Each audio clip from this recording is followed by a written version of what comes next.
Okay, I know what you're going to say. Another segment about art on the Jerrick Report. I like art. What am I going to do? I noticed that USA Today named Philadelphia the 5th best city for public art. Heck yes. So, photographer and producer Mike Greenwich went out to talk to some local artists who have gone public. So when we look at the city of Philadelphia, where there's so much public art, the fact that the city is seen as the 5th best city to experience I would say public. first. You know what I mean? Like who's in front of us? Public art serves two purposes. One is to engage and beautify the community. Really great public art can talk about historical figures or historical points in time. If it's public art, you shouldn't differentiate it from the graffiti artists.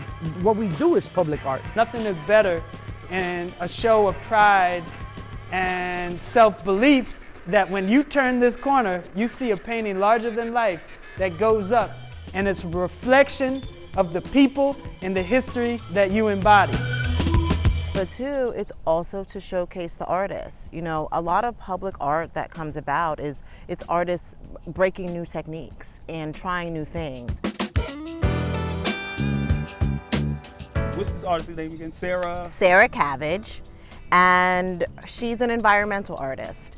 And what that means is that she works with materials that are from nature.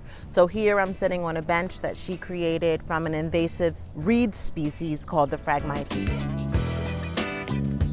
When we think of public art, we need to be challenging ourselves as to what is that and really trying not to stay in a box. Public art could be building a community garden. As climate change is becoming a bigger issue that's elevated in the press and in the media, everyone is starting to take notice. It's hotter, and we need to do something about it.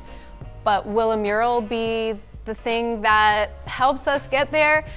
I think a garden might be a better solution. We do performances sometimes where I've literally dressed up as a servant or a butler, and you go out to the hood and you advocate for trash and pollution. I do this event once a month.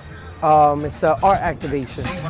Let's talk about the juxtaposition, right? So you got a bunch of writers out here doing graffiti all over the walls, but we got goats out here, we got little kids running around. I'll invite the goats out, because that's like, who the hell brings goats to a graffiti event? Nobody. So to me, that's like an icebreaker. The whole idea about it is to basically teach the community about the graffiti culture and the hip hop culture.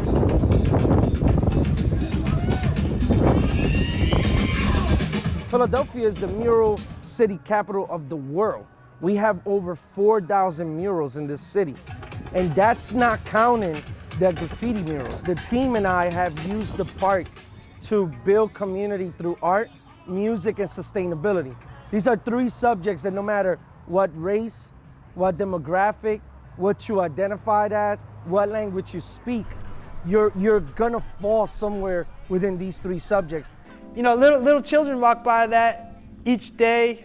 If it's a successful piece of public art, they're gonna grow up with that piece of art. It might make their day every time they see it. You know what I mean? And they're gonna have that in their mind as something that is an embodiment of their community and their culture when they pass it every day.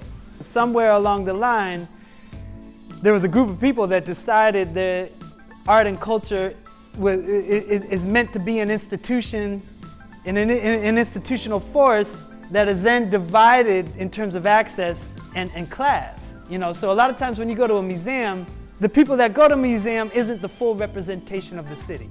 And not all aspects of the city feel comfortable in the museum. How do you feel that the city benefits from having art in public spaces where people can access it at no charge or just, you know, as they move through life?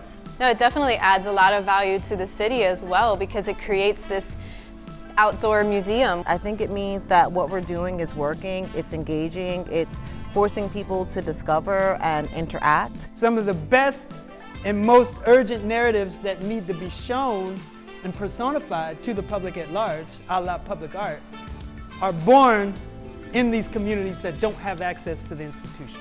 You know, so how do you How do you cut those angles a little bit? You make the art out in the open, in the public, and make it accessible to anybody who can.